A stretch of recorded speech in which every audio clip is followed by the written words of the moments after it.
น้ำจะปนห่วงปะเลือเหมือนกันแต่ตกเย็นตกค่ำมาฝนหยุดแสงแดดออกปัจจุบันนี้ฝนยังไม่ตกบ้านโยมเป็นจะได้พ่องบ่าตั้งเชียงหายหนอตั้งลำปางวังเหนือกะเอียตั้งบ้านห้องเมืองลี้ที่ไกลฝนตกก็จะญาติโยมท่านผู้ฟังเมื่อตะวันวานี้ก็ได้มีโอกาสไปเทศนาธรรมในงานข่าวดำที่บ้านดงคนที่ตายนั้นอายุได้อยู่24 ปีอัตวิบากกรรมคือทำร้ายตัวเองสิ้นชีวิตที่บ้านที่อาศัยอยู่กับแม่กับพ่อกับพี่ก็ได้ปะญาติก็ถามญาติว่าด้วยเหตุอันใดเขาจึงทำอัตวิบากนี้คือแก่ตัวเองญาติก็ประกาศตอบคงจะเป็นปัญหาส่วนตัวของเขาแต่อาตมาดีใจอย่างหนึ่งว่าญาติผู้หญิงเนี่ยฐานะเป็นพี่สาวเนี่ยได้บอกว่าเขาไปดีละหลวงปู่หมู่เฮานี่ยังบอกว่าจะดีจะหายเถอะเพราะว่าเขาจะต้องสร้างบาปสร้างกรรมสร้างบุญสร้างกุศลจะเป็นทุกข์ในชีวิตการอยู่เป็นคนนี้ก็ยังเป็นทุกข์อยู่แต่น้องชายนั้นคงไปสู่ทางดีทางสุคติละถามที่หลวงพ่อว่าเฮามาคิดอย่างอีเอาทำใจได้อย่างนี้นั้นนับว่าเป็นสิ่งอันประเสริฐยิ่งสำหรับบรรยากาศก็เป็นไปด้วยดีเวลาเทศน์ก็ตั้งใจฟังเวลาสวดก็ตั้งใจฟังมีตุ่มหิอยู่บ่ปากก็ออกไม่ออกขึ้นแล้วตุเจ้าก็ทำเมืองเป็นเทศน์ในเรื่องมาลัยโพธิโลกแล้วอธิบายให้ฟังก็เป็นที่พออกพอใจของเจ้าภาพและญาติโยมทุกคนที่มาในงานคืนที่แล้วต้องขอขอบใจเป็นอย่างมากแต่ละบ่ได้หน่วยคัดกรองเพิ่นก็ได้คัดกรองดูว่าคนมาในงานข่าวดำเนี้ยมีความไว้วางใจได้ก่อนอาตมาก็ดีใจนะอาตมาก็คัดกรองน้องตองลงจากรถก็ต้องวัดอุณหภูมิละมีเท่าใดแล้วก็ใช้เจลล้างมือเดินเข้าไปเอาไปได้ถือยศถือศักดิ์ถือตำแหน่งหน้าที่ถืออายุใดๆทั้งสิ้นว่าโอ้บอกวัดกูใหญ่ละใจภาพหนึ่งที่หันญาติโยมใส่ก็คือหน้ากากน่าภูมิใจเป็นอย่างมากญาติโยมก็ไม่ได้ตั้งในความประมาทกันขอบใจนักกาดบัตกประมาทว่าได้นะมีตุเจ้ามีเน้นหลายตนหลายองค์ที่ติดกันแม้แต่ห้องเฮียนที่พระเน้นได้เฮียนกันนั้นก็ยังติดเชื้อโควิดกันอยู่แล้วก็ลามปามกันไปนักอยู่มีท่านพระครูตนหนึ่งได้หัวข่าวมาเพิ่นติดโควิดก็เลยโทรไปสอบถามดูท่านก็บอกว่าบ่ฮู้ที่มาที่ไปเอาไปในงานศพเอาไปในงานขึ้นบ้านใหม่เอาไปในงานนั้นงานนี้ก็บ่ได้ข่าวจากหน่วยงานนั้นคณะนั้นเขาติดโควิดกัน ผมวัดความดันของผมเป็นว่านะมี39 ปลาย39.6มันก็เกินมาตรฐานไปเมื่อเกิน37.5ดันมี39 ปลายรู้สึกเจ็บคอน้อยๆแล้วก็ไอเนื้อตัวนี่มอกห้ามเนี่ยนะแต่ประเดี๋ยวนี้หมู่นั้นก็หายหมดก็เลยถามพระครูต่อไปว่ามันมีกี่ขีดพระครูก็ตอบว่ามี2 ขีดเดี๋ยวนี้หนูก็สู่ภาวะปกติครับเรื่องการคบขันชันก็ปกติครับถ่ายก็ปกติท่านก็แจ้งมาอย่างนั้นนอกจากนั้นญาติโยมตัวของท่านพระครูนั้นท่านก็เป็นผู้เจ้าที่มีสุขภาพอนามัยดีแข็งแรงอู้จาดีมีอัธยาศัยดีช่วยเหลือสังคมดีแม้แต่เน้นก็ยังติดกันหลายที่หลายแห่งหลายหนว่าวัดเปิ้ลว่าวัดตัวฉะนั้นญาติโยมศรัทธาสาธุชนท่านผู้ฟังเอาไปไหนเอาประมาทกาดมาตกดีที่สุดยาที่ใจกินใจฉันกันก็ถามท่านพระครูก็1มียาแก้ไอ2ยาแก้อักเสบ3ฟ้าทลายโจร4ยาพาราที่ตุที่เน้นเขาที่คนที่เป็นแล้วก็กินสิ่งเหล่านี้รออาการ2-3 วันมันก็หายไปสู่ภาวะปกติถ้ามันมาลงปอดลงเปิดอย่างนี้นะฉะนั้นญาติโยมในรอบด้านเรานั้นต้องควรระมัดระวังมีสติมีปัญญาควบคุมตั้งตัวตั้งตนตั้งรู้ความประมาทขาดก็บ่ตกถ้าอย่างนี้ก็ปลอดภัยมันสำคัญกับเพื่อนมันนั่งกินข้าวด้วยกันมันอู้จากันมันถอดหน้ากากกันได้ไหมอู้กันลูกสำคัญยิ่งฉะนั้นเวลาอยู่ด้วยกันจะไปถอดหน้ากากเอาก็หูว่าเขาเป็นกาเขาเป็นกามันจะลำบากอันนี้ก็เป็นเรื่องราวของตุเจ้าในคืนที่แล้วนั้นธรรมาเตจกก็ประกาศบอกบุญล่ะเพราะเอาจะไปซ่อมบ้านที่ตำบลทางดงนั่นเองในหมู่ที่7บ้านของนายเอกชัยใจคำประกาศไปก็มีโยมปี้ของคนที่ตายนั้นนามตระกูลนิ่มสถาพันธ์เป็นโยมผู้หญิงได้นำปัจจัยมาน้อมถวายเพื่อสมทบในการซ่อมแซมเป็นเงินอยู่จำนวน5,000 คะแนนนะ5,000 คะแนนก็ได้ไปหลายพันคะแนนละนอกนั้นก็จะได้ให้คณะสงฆ์ช่วยกันทุกวัดทุกว่าเอาบละบัดทิ้งกันญาติโยมท่านผู้ฟังก็ทำไปสร้างไป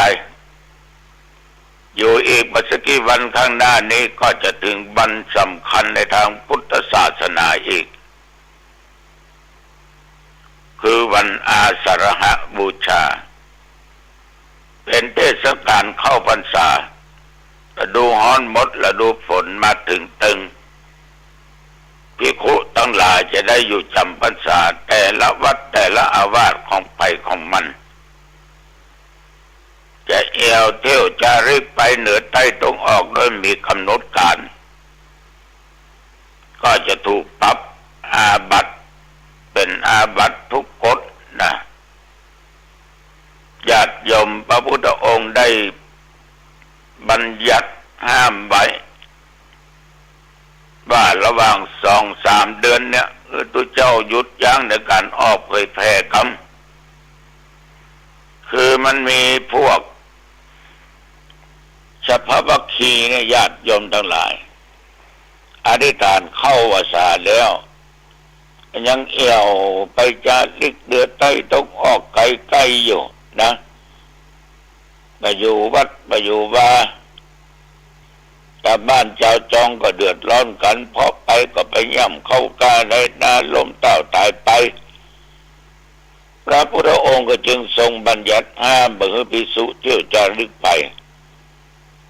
ในเมื่อจำพรรษายังบ่ครบ3 เดือนก็เรื่องของการจำพรรษานั้นญาติโยมมันมีอยู่2 ประการ2 อย่างด้วยกันมีการอธิษฐานเข้าพรรษาต้นและพรรษาปลายพรรษาต้นนี้เตือนตัวเจ้ามันทันนะเนาะสถานที่นั้นบ่พร้อมถ้าภาษาปลายมันบ่พร้อมก็ไปเอาปลายก็ได้ภาษาต้นนี้ก็หลังจากวันอาสาฬหบูชาวันที่คณะสัทธาญาติโยมพากันไปทำบุญตักบาตรฟังเทศน์ฟังธรรมสวดโยโกอ้องเจริญสมาธิภาวนากันตกในวันเดือน8แรม1 ค่ำหรือว่าเดือน10แรม1 ค่ำเป็นหน้าที่ของทุกเจ้าทั้งหลายจะต้องอธิษฐานเข้าจำนำพรรษาอยู่จะไปออกกันก็เดือนเกียงเนาะ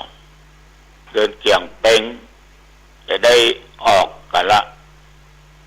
ถ้าเป็นภาษาปลายอันนี้ญาติโยมทั้งหลายถ้าเป็นเมืองทางใต้ก็เดือน9แรม1 ค่ำหรือเดือน9เป็งก็ไปออกกับว่าเดือนนี้แรมปุ่นนะเดือนนี้เป็งนั่นภาษาปลายการอยู่จำพรรษาของภิกษุทั้งหลายท่านเหล่านี้ในระยะ3 เดือนนั้นปฏิบัติตามกฎตามระเบียบห้ามฝ่าฝืนแต่ว่าถ้ามีเหตุที่จะต้องย้ายในที่จำพรรษานั้น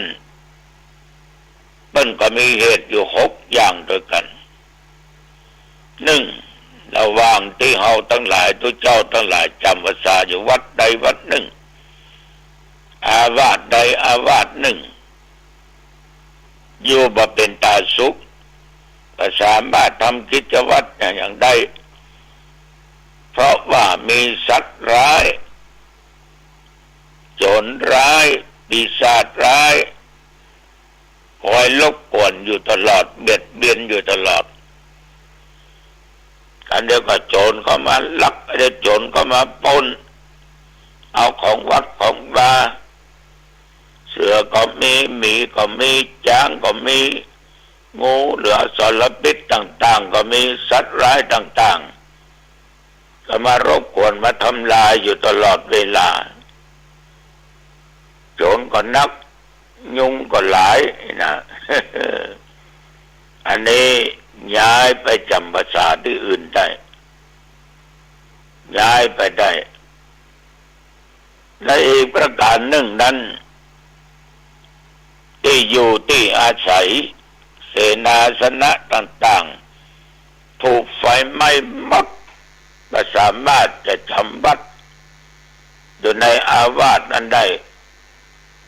ก็ย้ายไปจำพรรษาอาวาสที่อื่นได้ประการที่ 3อันนี้ก็ลำบากเหมือนกันเนอะภัยที่เกิดจากการลำบากด้วยการหาอาหารบิณฑบาตเพราะข่าวทางที่จะไปสู่ชาวบ้านนั้นมันลำบากยากเข็ญฝนตกก็ไปไม่ได้แดดออกไปก็ไม่ได้ถ้าจะไปต้องใช้เวลาเดินไปเนี่ยหลายๆชั่วโมงง่ายๆเป็นยุคปัจจุบันมันก็เป็นถิ่นทุรกันดารไปได้ยากไปได้ยากฉะนั้นก็ย้ายได้หรือบางอัน ขัดสนด้วยเรื่องอาหารมามีโภชนะอาหารต่างๆเพราะอยู่ห่างไกลบ้านคนบ้านญาติบ้านโยมอดกันอยากแล้วก่อนก็ตุยลุยอย่างทุเจ้าวัดหนองตองเขาเสียมาได้กินอย่างนี้ก็ได้ผอมแห้งแรงน้อยอันนี้ก็ย้ายไปจำพรรษาอยู่วัดนั้นวัดนี้ได้แล้วก็อีกอย่างหนึ่งมีแม่ยิงมาเกลี้ยกล่อมหลวงพี่ค่ะหลวงพี่ขาหลวงปู่หลวงตาหลวงน้าหลวงอาจะศึกหรือไม่มีอย่างนั้นหนูพ่องหนูก็ไปกระลิ่มกระเลียถึงวันเจ้าก็ที่ใครจะยินได้ละนะอันนี้ย้ายไปได้ขึ้นอยู่นะจะทนบ่ได้จะขาดสติหรือมีปัญหากับญาติพี่น้องมาเกลี้ยกล่อมต่างๆนั้นนะเอาทรัพย์สมบัติมามาจาเรื่องทรัพย์สมบัติมาเป็นอันปฏิบัติปัดปูอย่างนั้นนะอันนี้ก็ย้ายได้อีกอย่างหนึ่งไปเพื่อการระงับการทะเลาะวิวาทของสงฆ์ในอาวาสอื่นหรือวัดอื่นนี่ก็ย้ายไปได้